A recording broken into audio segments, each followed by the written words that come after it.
With over 3,900 certified signatures, exceeding the threshold of 15% of the town's registered voters, petitioners have successfully invoked a referendum to overturn town meeting's adoption of zoning changes to comply with the MBTA Communities Act. This law requires local zoning to allow a certain amount of multi-family housing near transit stations. On Monday, November 25th, the Select Board convened to schedule a special election for January 14th. Here's more information about the election and what it could mean for Needham.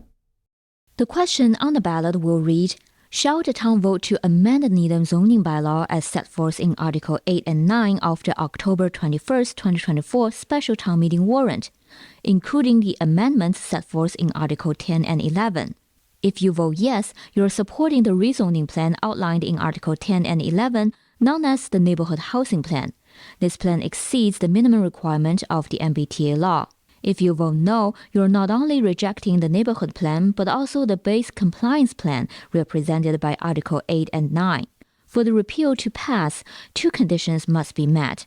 At least 20% of the registered voters in town, which is about 5,019 people, must vote no, and the no votes must be the majority. At Monday's Select Board meeting, Town Clerk Louis Miller recommended sending new mailing ballot request postcards to all registered voters. We're not required to send a postcard to every household, but I think that in order for people to understand that last year's is no longer effective and now you have to sign up again, I would recommend that we do a mailing. I would do it for all elections in the next calendar year, so anybody who signs up would be automatically signed up for all elections in the next calendar year. I would not send out another mailing after that. If people sign up, it's their one chance to sign up for the year. Otherwise, they can come to the town clerk's office and always request. Miller expects the postcards to be mailed on December 10th. Absentee voting will be available at the town clerk's office after that date. The last day to register to vote is January 4th. Needham's deadline to comply with the MBTA law is December 31st. Starting next year, the town will be considered non-compliant, potentially jeopardizing millions of dollars in state funding programs.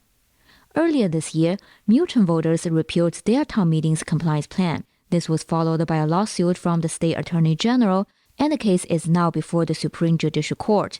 Town manager Kay Fitzpatrick noted, based on Milton's example, the state is unlikely to take action against Needham before the special election. However, if voters repeal town meeting's decision, it remains uncertain if the state would withhold any funding before a new compliance plan is adopted at a special town meeting. The tentative date for the special town meeting is February 24th. The funding most at risk during this period includes the town's $20 million request from the Transportation Improvement Program to upgrade Highland Avenue from Webster Street to Great Plain Avenue. That application is due at the end of this calendar year, but the MPO, the Metropolitan Planning Organization, makes their initial scoring decisions January, February, and March. And so that's kind of the timing window for that funding source. Another major concern is congressional earmark funding through the Federal Community Project. Congressman Auchincloss has stated that he won't put forward any requests for non-compliant communities. We have been successful in the recent past. We got $2 million with Dover for the Center Street, Central Ave bridge redesign through that program. And then recently, he secured $1.1 million for us for stormwater projects, and that's still pending in the federal budget process. The Needham Housing Authority's $84 million Needham Chamber redevelopment project may also encounter obstacles due to the town's non-compliant status. Town officials have pledged to communicate with the state regarding Needham's commitment to achieving compliance, but they admit the outcome is uncertain. Town government is going to be lobbying hard to say we're working really hard to do the right thing.